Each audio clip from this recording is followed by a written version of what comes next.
A new report has declared that Australia's current debate on migration should focus on temporary visas instead of permanent. The Australian Population Research Institute has found 1.2 million temporary visa holders, like international students and tourists, have now settled in Australia since the pandemic, and recommends the Coalition, who are forming their migration policies right now, consider cutting those who have overstayed their visas. For more, we're joined by Health Minister Mark Butler and Liberal Senator Jane Hume. Good morning to you. So, Mark, that's a lot of people who seemingly have come in on tourist or student visas. Should we be letting them stay, or should we be planning this a bit more? Well, we have been bringing the net migration numbers down. They're down about 40% since the peak after COVID, when obviously there was a spike as people returned to Australia. We're looking to control our education intake as well, but balance that against what we need as an economy, as a society. Obviously, we need to balance our migrant numbers against pressure on infrastructure. But for Jane and for me, our two states earn more from education exports, from international education, than any other export sector in the economy. And as the Health and Aged Care and Disability Minister, I know how important this group is to staffing our aged care facilities, our disability services. We still don't have enough workers for those sectors, let alone sectors like construction, even though we've tripled the number of visas for construction trades. Still, we don't have enough workers in that industry. So this is a difficult balance to strike, Nat. I know we're all working to do it. We know there's pressure on housing, we know there's pressure on infrastructure, but we've got really low unemployment, really strong jobs growth, and still can't fill so many of those really important jobs. Yeah, you're right. So are the students and the tourists going to work in the aged care sector? Yeah, if you go to an aged care facility, or if you look at people who are being supported with a disability out in the community, so many of them are international students who are supporting their education with part-time work in those sectors. Talk to any operator there. But obviously we do need to manage our international student numbers, recognising the importance to our economy. And tourists as well. I mean, they place less pressure on our housing stock, obviously, than people who stay longer term. Well, not the tourists. I'm talking about students, which I think this report has highlighted as a big number. But look, tourism is a huge benefit to our economy. They don't put the same pressure on our rental stock, obviously, as people who are staying longer term, as education visa holders as well. But look, this is a tricky balance for an economy like ours to strike. Jane, where would you say we start on this? Because we know the Coalition is working on quite a few policies, this one amongst it. Nat, I think we'd all agree that a well-managed migration policy has been the source of Australia's progress and prosperity for decades. But the key phrase there is well managed. What we saw under Labor was 1 million new migrants over a 2-year period. That's 70% higher than in any 2-year previously.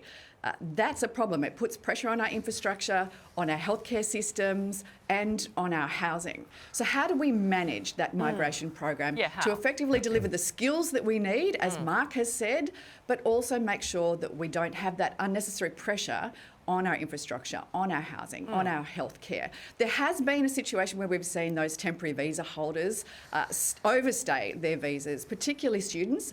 About 10,000 or so last year claimed refugee status after their visa had expired. That puts them in a system where they then go through applications and appeals for many, many years. Now, we do need to make sure that we bring in the skills that we need. Fewer yoga teachers and goat farmers, and more construction workers and doctors and engineers. Getting that balance right is profoundly important. That's what Susan Lee is working on right now. We'll announce the principles of our immigration policy in the coming weeks. In the meantime, though, I think that it's up to Labor to explain why it is that we have these pressures on our essential services, because their migration program has been so poorly managed. Well, it's very complicated, because we need more people in those sectors, though, Jane, and then, you know, we need to bring people overseas, but we haven't got enough houses. What would your number be, Jane, by the way? If you worked out what your number would be, I asked someone I'm from not going the to Libs preempt earlier my in this week. leader's announcements. In fact, Okay. she said that she will announce the principles of a migration policy in coming weeks. But we do know that Labor has managed this poorly.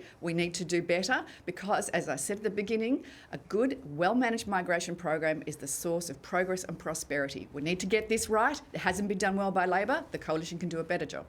Mark, do you think we are tracking down people who overstay their visas in these categories well enough? Well, I mean, it's a big number of people who come through our country, always has been. I mean, yes, there was a spike over those 2 years Jane mentioned, but she might recall there was a big pandemic before that. So, of course, there was an influx of people who had been asked to return home during the pandemic. There was an influx back into Australia that did spike the numbers, but they've come down, as I said, by 40% since then. Yes, we always have to make sure that after people have enjoyed their time here as a temporary migrant, doing education or working as a backpacker, providing essential skills in some of those sectors, particularly out in rural Australia, that they abide by the terms of their visa and return home. We can always do more there. They're big numbers and it's a big focus of our government. Just quickly before we let you go, Jane, the outgoing New South Wales Liberal leader, Mark Speakman, has placed some blame on the federal election loss. He said there's a lot of brand damage with the Libs. Would you say that? Your brand is bad? Look, there's never any one reason why a leader decides to step down or is challenged. Can I just say, though, Mark Speakman is such a decent man. He's a decent human being. And that sounds like I'm, that's faint praise. It's not. He's a really good fellow, and we should be very grateful for the service that he has delivered to his state and to his country. Though? Well, look, I think that he's had a rough time of it, and I don't doubt that. The Labor government in New South Wales is a very strong one, and it makes it very hard for a coalition to get the airtime that it needs. I think that if Kelly Sloan is elected as the coalition's leader today in New South Wales, that will herald a new era. We'll have opposition leaders that are female in New South Wales, Victoria, and federally. And that's that's an interesting time for a coalition government, for a coalition opposition. Okay, well, it doesn't sound like you want to run. So how do you think? Well, you're not exactly up there with Qantas, though, are you? The Libs at the moment? Well, we're not bumping anybody. You're more than welcome to take a seat on board the coalition's plane.